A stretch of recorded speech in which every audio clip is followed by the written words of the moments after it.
Une fois de plus, soyez la bienvenue dans notre émission Doute et certitude quand la foi se questionne. Pasteur, est-ce qu'on n'exagère pas un peu trop quand on interdit le vin?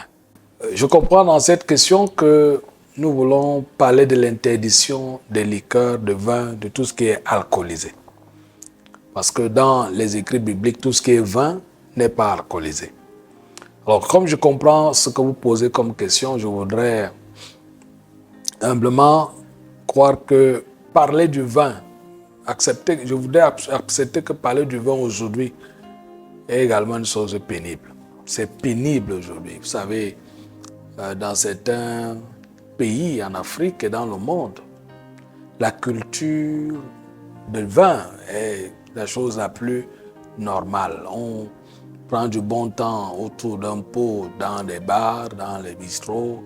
Si on veut se relaxer un peu, c'est avec des bonnes liqueurs. On veut quand même partager des bons moments avec ses amis à travers le vin. Même si dans sa conscience, on sait les dangers à consommer de l'alcool.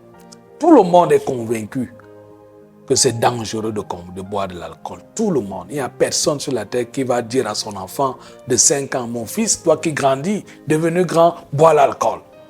Il n'y a personne qui va faire cette promotion comme cela. Nous tous, nous savons que boire l'alcool, c'est mauvais. Mais est-ce qu'on fait bien d'interdire même un verre? Il y a quelqu'un qui m'a dit, pasteur, c'est juste un verre, c'est juste une coupe, c'est juste pour faciliter la digestion.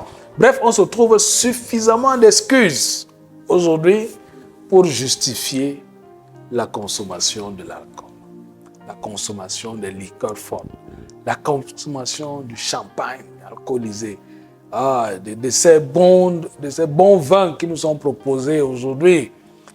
Je me souviens, j'avais fait un sermon lors d'une graduation des élèves d'un collège. Et là, je faisais un appel. Quand on rentre dans la maison d'un haut commis de l'État, sous-préfet, préfet, gouverneur, présidence de la République, tous ces hauts commis de l'État, quand vous regardez leur cave, c'est rempli de liqueurs, avec tout ce que vous pouvez imaginer comme prestige derrière ces liqueurs. Le coût même parle. Et on vous dit, attention, ce vin, c'est de ceci, c'est de cela. Je ne voudrais pas faire la promotion de ces liqueurs ici. Et puis, on vous vante leur goût, on vous vante également leur coût.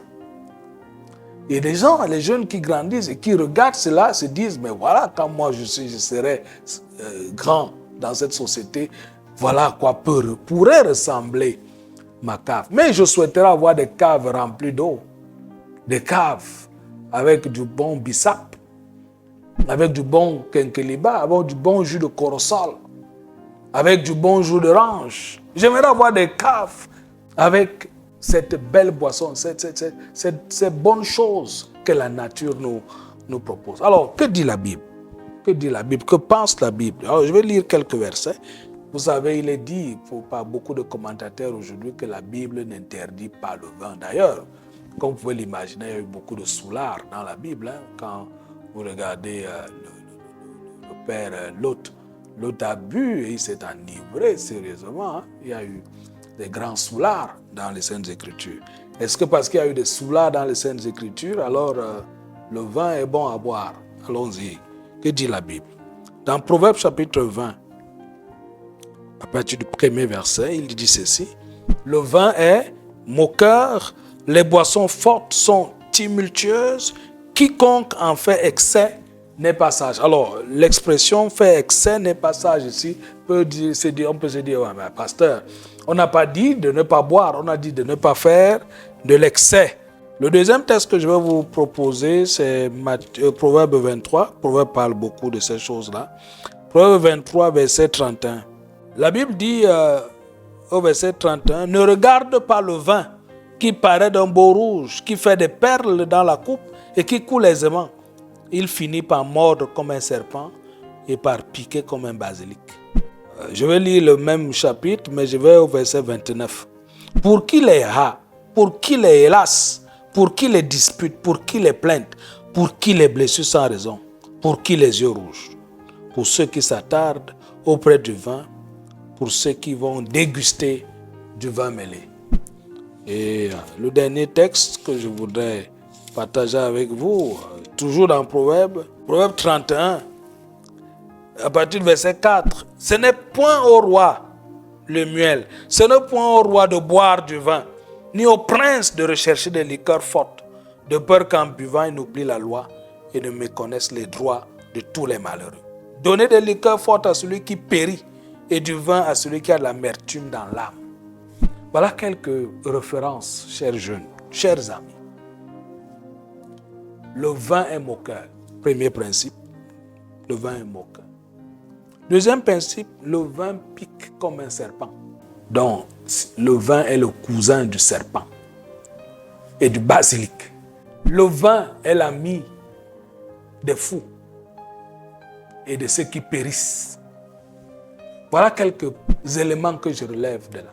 On ne construit pas une famille avec des soulards. On ne construit pas une nation avec des soulards.